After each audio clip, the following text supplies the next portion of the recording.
दिल्ली में कुल 70 विधानसभा है, हर विधानसभा में 4 वार्ड है।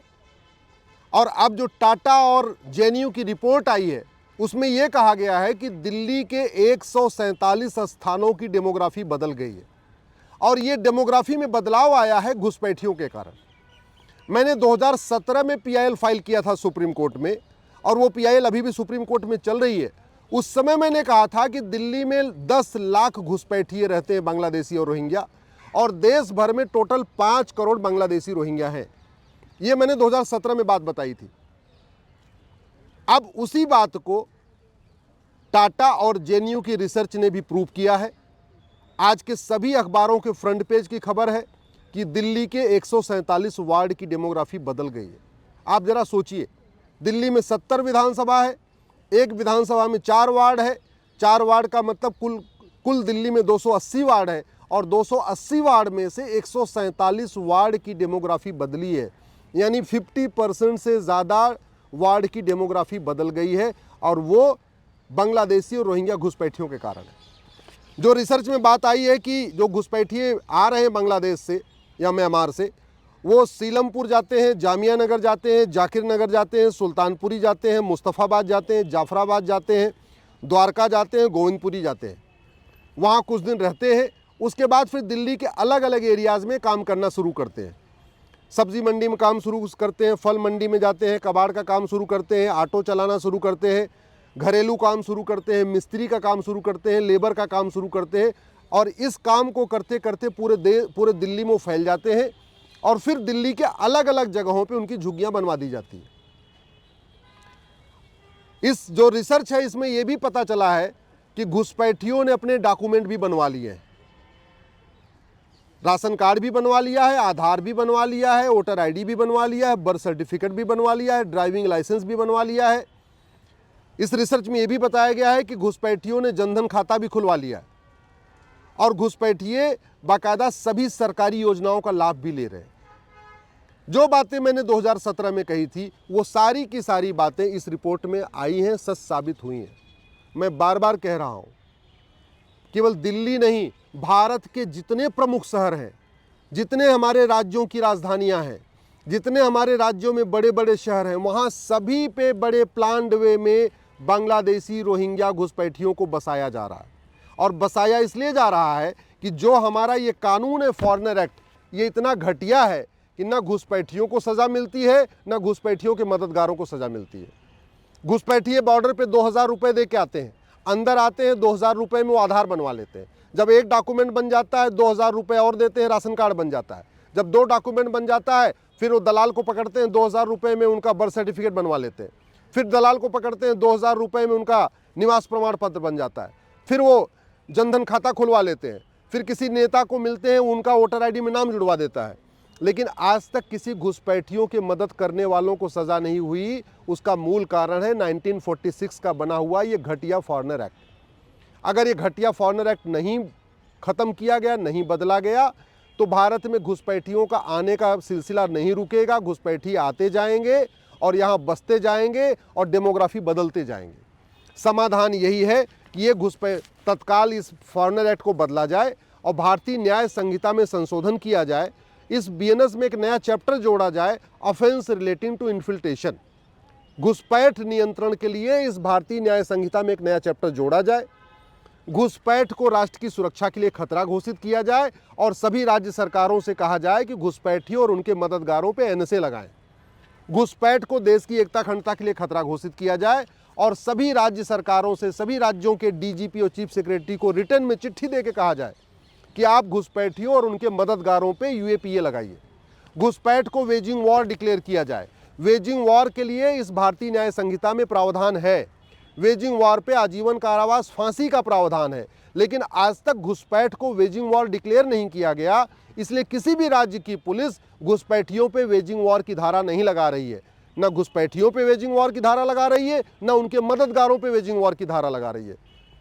घुसपैठ एक संगठित अपराध है और जो संगठित अपराध होता है उससे निपटने के लिए सभी राज्यों के पास अपना कानून है। महाराष्ट्र के पास मकोका है, गुजरात के पास गुजकोका है, यूपी के पास गैंगस्टर एक्ट है, किसी राज्य के पास गुंडा एक्ट है। अलग अलग नाम से सबके पास कानून है। लेकिन उन कानूनों का उपयोग न घुसपैठियों के खिलाफ हो रहा है, न उनके मददगारों के खिलाफ हो रहा है। इसीलिए तत्काल सभी राज्य सरकारों को रिटर्न में चिट्ठी लिख के कहना चाहिए कि आप घुसपैठियों के मददगारों पे आप गैंगस्टर एक्ट लगाइए, मकोका लगाइए, घुसकोका लगाइए। घुसपैठ अपने आप में सबसे बड़ा देशद्रोह है और घुसपैठियों की मदद करना तो सबसे बड़ा देशद्रोह है। लेकिन न घुसपैठियों पे देशद्रोह की धारा लग रही है जो अवैध रूप से आ रहे, न घुसपैठियों के मददगारों पे देशद्रोह की धारा लग रही है। जब तक भारतीय न्याय जब तक ये फॉरेनर एक्ट खत्म नहीं होगा और जब तक भारतीय न्याय संहिता में एक नया चैप्टर नहीं जुड़ेगा ऑफेंस रिलेटिंग टू इन्फिल्ट्रेशन, जब तक घुसपैठियों और उनके मददगारों के खिलाफ एनएसए, यूएपीए, वेजिंग वॉर, देशद्रोह और गैंगस्टर नहीं लगेगा, जब तक घुसपैठियों और उनके मददगारों की 100% प्रॉपर्टी नहीं जब्त होगी, उनकी नागरिकता नहीं खत्म होगी, उनको आजीवन कारावास नहीं दिया जाएगा, तब तक घुसपैठ बंद नहीं होगी।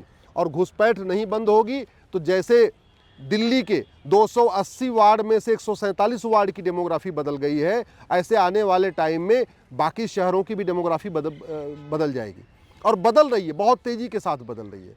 समाधान यही है, तत्काल घुसपैठ नियंत्रण कानून, घुसपैठ के नियंत्रण के लिए एक नया चैप्टर बनाया जाए। नार्को पॉलीग्राफ ब्रेन मैपिंग कानून बनाना ज़रूरी है, क्योंकि घुसपैठिए सच बोलेंगे नहीं और घुसपैठियों को अगर पुलिस डंडे से पीटेगी तो घुसपैठियों के मददगार सुप्रीम कोर्ट भाग के आ जाएंगे मानवाधिकार की दुहाई देने के लिए, और दे रहे। हमने 2017 में जो PIL फाइल किया है, घुसपैठियों को डिटेक्ट करो, घुसपैठियों को डिटेन करो, घुसपैठियों को डिपोर्ट करो, उसके खिलाफ बहुत सारी याचिकाएं फाइल हो गई है और बहुत सारे बड़े बड़े वकील अपीयर भी कर रहे हैं घुसपैठियों के समर्थन में। तो जब तक नार्को पॉलीग्राफ ब्रेन मैपिंग कानून नहीं बनेगा, घुसपैठियों को नार्को टेस्ट करके, पॉलीग्राफ टेस्ट करके नहीं पूछा जाएगा कि तुम बॉर्डर पे अंदर कैसे आए और यहाँ आए तो तुम्हें बंगाल बॉर्डर से, असम के बॉर्डर से यहाँ तक कौन लाया, और यहाँ आए तो तुम्हारी झुग्गी किसने बनवाई, तुम्हारा आधार किसने बनवाया, तुम्हारा राशन कार्ड किसने बनवाया, तुम्हारा ड्राइविंग लाइसेंस किसने बनवाया, तब तक पूरी सच्चाई सामने नहीं आएगी। और जब तक केवल घुसपैठियों पे कार्रवाई होगी तब तक घुसपैठ बंद नहीं होगी। घुसपैठियों के मददगारों पे पहले कार्रवाई होनी चाहिए, घुसपैठियों पे उसके बाद में होना चाहिए, तब कानून का खौफ पैदा होगा। और अगर हम सोच रहे हैं कि NRC करके घुसपैठियों को आइडेंटिफाई कर लेंगे, तो घुसपैठिए 6 करोड़ हो चुके हैं। हमने असम में NRC किया था और वो फेल हो गई। क्यों? क्योंकि जब वहाँ रजिस्टर बनाने के लिए लेखपाल पटवारी गए, घुसपैठियों ने फिर 2-2 हज़ार पकड़ा दिया और नतीजा ये हुआ कि घुसपैठियों का नाम तो रजिस्टर में एंट्री कर लिया और असम के लोगों का नाम छोड़ दिया। बाद में फिर वहाँ हंगामा हुआ, पता चला असम के जो असली लोग हैं वो तो उनका नाम बाहर हो गया रजिस्टर से, घुसपैठियों का नाम जुड़ गया था। तो भ्रष्टाचारियों पे कठोर कार्रवाई करनी पड़ेगी। आपको घूसखोरी को देशद्रोह घोषित करना होगा, भ्रष्टाचार को देशद्रोह घोषित करना होगा। अभी अपने बंगाल बॉर्डर पे एक BSF का कमांडेंट पकड़ा गया था, उसके पास 22 करोड़ रुपए हवाला के जरिए फंडिंग आई थी। आप सोचिए 22 करोड़ रुपए जिसके पास फंडिंग आई, उसने कितने घुसपैठियों को अंदर कराया होगा, तब तो 22 करोड़ आया ना। तो ये कड़वी सच्चाई है। भ्रष्टाचार जब तक नहीं रुकेगा तब तक घुसपैठ नहीं रुकेगी, और जब तक कठोर कानून नहीं बनेगा तब तक न भ्रष्टाचार रुकेगा न घुसपैठ रुकेगी। अगर भ्रष्टाचार नहीं रुका, घुसपैठ नहीं रुकेगी, तो भारत की डेमोग्राफी बदलती जाएगी। और अब बड़े चालाकी से ये घुसपैठिए हिंदू नाम से सारी डॉक्यूमेंट बनवा रहे हैं। अब ये घुसपैठिए सोनू, मोनू, डब्बू, बबलू, पप्पू ऐसे नामों से सारे डॉक्यूमेंट बनवा रहे हैं, क्योंकि जिससे किसी को शक न हो। अब ये घुसपैठिए बाकायदा तिलक भी लगाते हैं, घुसपैठिए बाकायदा यहाँ पे हाथ में रक्षा भी पहनते हैं, राम राम भी बोल रहे हैं, सब कुछ कर रहे हैं। लेकिन ये कुछ दिन के बाद जैसे इनको मकान मिल जाएगा, सरकारी योजनाओं का लाभ मिल जाएगा, फिर बोलेंगे अब तो हम कन्वर्ट हो रहे हैं, अब तो हम इस्लाम कबूल कर रहे हैं। ये कड़वी सच्चाई है।